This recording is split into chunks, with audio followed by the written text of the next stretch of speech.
I think the poem resonates with maybe a lot of people of my generation, because people of my generation usually have parents who are aging, who are seriously aging or dying, or who are dead.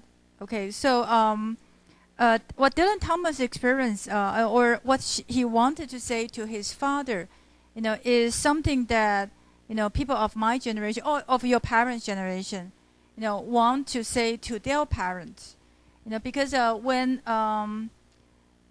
their parents or my parents are at the age of 80, they are either slower or sick, or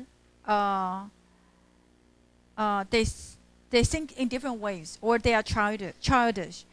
So there were many phenomena or many responses that the elderly have, which make us feel that they are no longer so active in life, that they are being left over, they are being left behind, and they don't really properly function. I think that's why Dylan Thomas wanted to say to his father, who had cancer at that point, to ask him not to go gentle into that good night.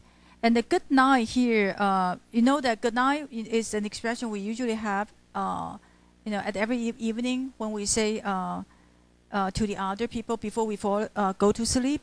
So good night could mean restful night, but then it could also mean death. Okay, so I think that there are both of these implications. And before I play you Dylan Thomas' own reading of the poem, I just want to remind you of the structure of the poem, that it starts and ends with the sons pleading to the father to not go gentle into that good night, to rage against the dying of the light.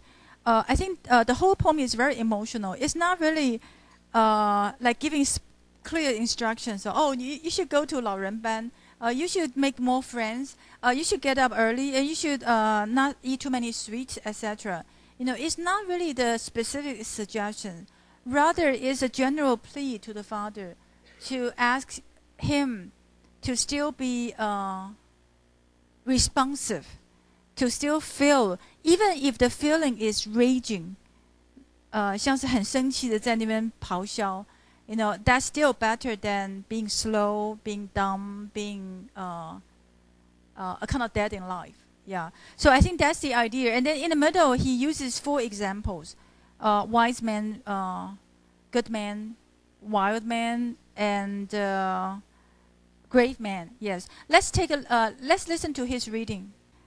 I think that Dylan Thomas' own reading is really, really powerful. Yeah. So let me make sure that you understand the implications of the metaphor. Okay, as I said just now, good night means sleep, restful death, but also death itself. Okay, and dark. In this poem, there are a lot of metaphors for life as well as for death. Okay, like dark is right.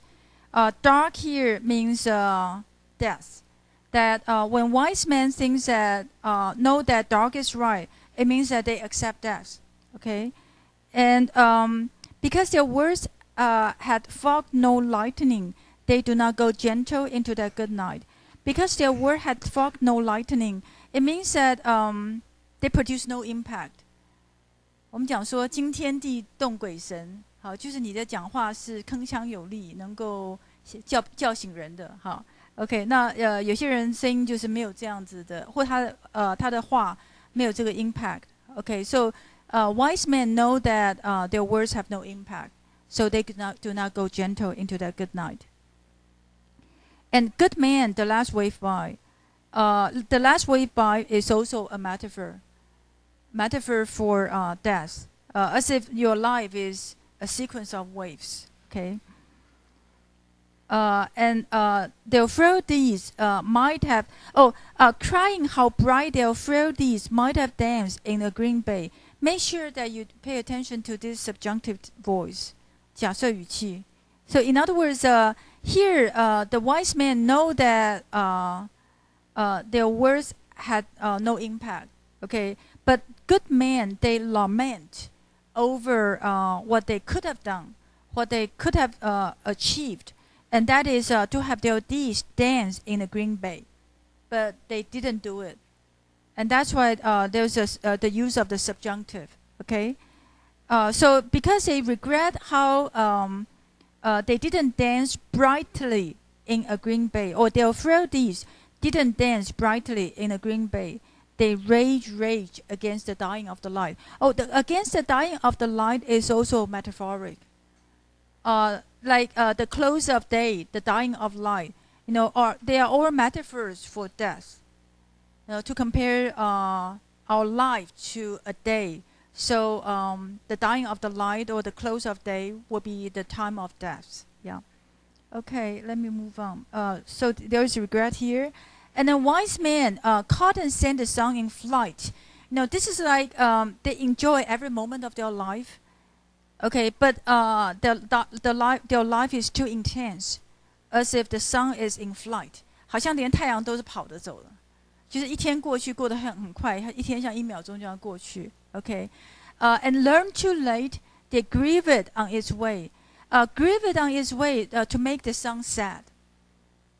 This again is a metaphoric expression, as if suggesting that although they had the best of their life, they enjoyed it to the fullest, but they actually wasted their lives. So they grieve the sun.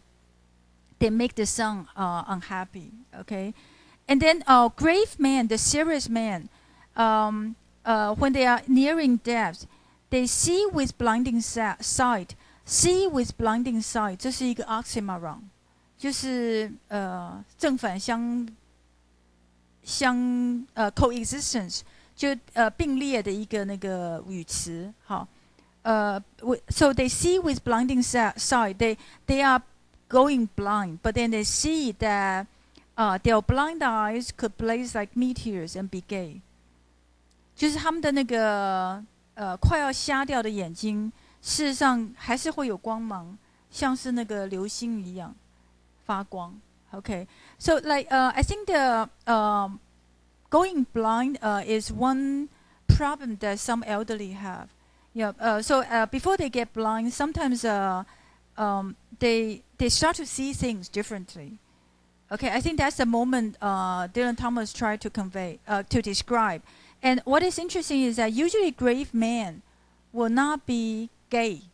So here, grave men, like wild men, also regret that there is something that they can be like, or something they can do, but they didn't do.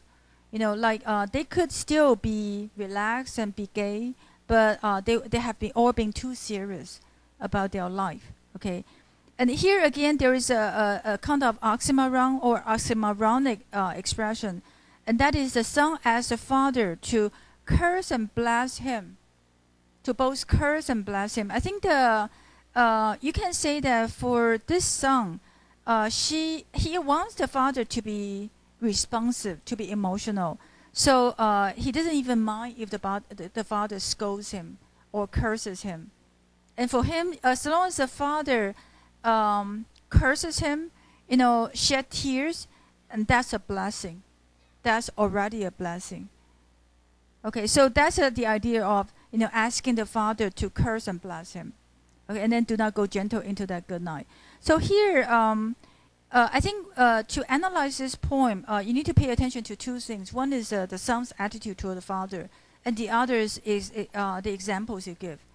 And this is similar to your analysis of metaphor, and that is when metaphor gives a bunch of metaphors, and here there are 4 types of men.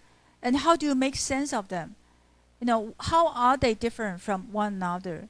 And why does Dylan Thomas uses the 4 types? I guess these are the things you need to pay attention to and try to understand. And here on the PowerPoint file, I gave you 2 examples, 2 possible interpretations. Just make sure that you read them yourself. 第一个可能性是把那个 wise man 和 good man，wise man 和 grave man。当成是那个他们在死亡之前有另外一种了解 ，so they know and see。然后good man 和 wild man 是有一种 regret。So either with regret or with better knowledge, they don't want to go passive. They don't want to go gentle into that good night. So this is one way of categorizing the four types of men. And the other way is to look at whether they have achieved anything. Okay, so two types of men have achieved something and the other two types don't. Okay, so that's another way. But however you try to categorize them, it's important to pay attention to how Dylan Thomas want to use different kinds of examples to show that actually different kinds of men, they whether they are successful or not, whether they have regrets or not, they all want to live a full life till the last minute of their life. Yeah, so I think that's the main point. Okay, yeah. So here in the last stanza, there are some oxymoronic expression like curse and blast, sad, hide. Okay. And this is Villanelle. Villanelle, sestet 是对 sestina 是六行的 stanza 加上再3行。那Villanelle 的那个格式更严谨，它是第一个 stanza 的第1行和第3行之后要重复。好，所以它重复很多。Do not go gentle into the good night. Rage against the dying of the light. 这2行不断的重复。好，可是呢 ，Dylan Thomas 他把这个 refrain， 这叫 refrain， 写得很好，是让我们觉得每一次出现的时候，它的意义都不一样。好，因为它用在 good man 身上 ，wise man、wild man、grave man， 所以每一次它的意义都不一样。好，所以这边是一个，然后它的 rhyme 也是，因为它的那个重复，所以它的 rhyme 很少，只有2个 rhyme， 就 A B A B A A B A。好，所以这种诗很难写，所以这边我是给你们一个解释，说它为什么难写。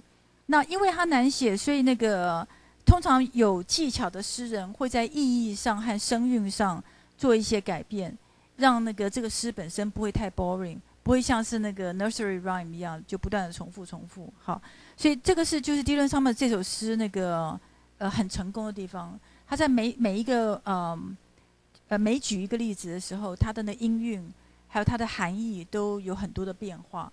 Let's take the quiz. 第一句只是问你说第一句是不是 iambic. The following lines have regular iambic feet in the first line. 然后第2个是 internal rhyme. 第3个是 free verse. Yeah, this is Dylan Thomas, right? 我刚刚没跟你们讲吗？就是因为他是用 Villanelle， 所以他repetition 已经很多了，不像是Walt Whitman free verse。所以他这些不可能有 internal rhyme。好，他要是有 internal rhyme， 他的repetition 就太多了。所以你去念念看，他中间声音真的是铿锵有力。所以就是因为他不会像 Walt Whitman Northeast Patient Spider 用一种很连续的声音去 suggest continuity。这一首诗真的是铿锵有力。You really should try to read it. Okay, let's move on. 然后这个a mean, a stage, a cow in calf， 对不对 ？iambic， 好，没有疑问的。然后最后一个 free verse，free verse 的 definition 本来就是这样子啊，就是它有它的 regularity， 好 regularity and pattern， 可是它虽然没有它的 end rhymes， 或它的 lines 不是规律的，可是它有它自己的 regularity。OK， 这是 alliteration，poet to his pen and prophet。Poet and prophet alliteration to his feet.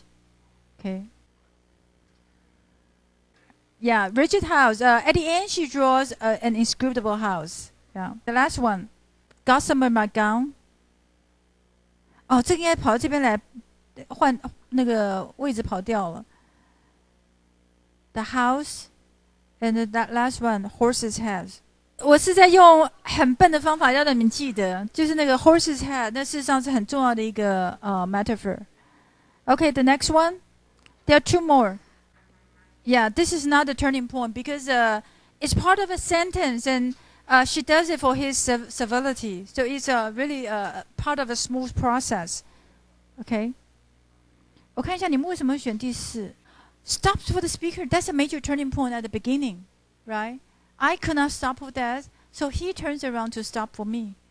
And that's a turning point. Otherwise, she will not go on the journey. Yeah. Okay, the last one. Yes. Good. I want to explain a little bit the poem Stop All the Clock because it's written by W.H. Auden. And next week, you will be reading another poem by W.H. Auden. And that poem is more difficult. Okay, so I want to make you help you understand a little bit his style. Here, I see that in this poem as well as the next poem you will be reading, Musée des Beaux-Arts. Musée des Beaux-Arts 是法文，然后它的意思是 Museum of Fine Arts， 就是Auden 到布鲁塞尔，比利时的布鲁塞尔的那个美术馆去看那个画，然后他看到了那个 Bruegel the Elders， 一个画家，荷兰画家的画，几幅画。那他根据那个画去想到那个人生的 disaster， 以及daily events 之间的关系等等哈。那事实上，那一首诗和这首诗是一个 direct contrast， 是一个 direct contrast。因为那首诗他后来会你们下礼拜要看那首诗之前，我觉得你们是应该到那个 inside 去看一下他的那个解释，就先看一下那画是什么样子的，那解释，然后再看诗会比较简单。好，要不然的话你根本不知道它里面讲什么哈。它里面讲到两幅画，然后最后讲到 Icarus。你们还没上过希腊神话嘛？对 ，Icarus 是那个 Daedalus 的儿子 ，Daedalus 不是被关在迷宫里面吗？那后来他做了那个翅膀，要逃走。那结果Icarus being young， 他很年轻，所以他想要飞很高，飞到那个靠近太阳的地方。结果那个蜡就被融化了，所以他掉到海里去死掉，是这个故事。对，所以Icarus 通常是被当成是那个 aspiring youth， 就是年轻人的理想，冲撞又有理想的年轻人的一个代表。好，所以基本上Musée des Beaux-Arts 是讲3个故事，第一个是那个耶稣诞生的故事，还有耶稣诞生之前是希律王。去要把所有的婴儿都杀掉，那个故事以及 Icarus 的故事。好 ，Here Auden describes the speaker describes the death of his lover。很重要的是你要注意一下他的 pattern。好，一开始都是 imperative， 去停止这个 ，stop 这个 ，prevent 这个 ，silence 这个，然后 bring out the coffin。好，所以一开始它是要整个世界都安静下来，而且它的发展是有规律的哈，就是它先是那个家里的东西，家里的时钟停下来，电话切掉，好，然后是街上的 dog 和 pianos with the muffled drums， 好，就是都停下来，然后开始有一个好像是一个 funeral procession。那这个时候开始他就开始想要让这个 funeral 是一个全面性的。所以他就开始去在街上去找 image， 事实上这些都 daily events， 可他把 daily events 和他的自己的 morning 连接在一起，所以是一种怎么讲 exaggeration， 好像把自己的感情完全投射到全部世界上。那这种情感事实上在我们真的很难过的时候 ，when we're really shocked by the trauma。At that point, we may have this kind of overwhelming sense of sadness. 好，所以他的 airplane， 然后让连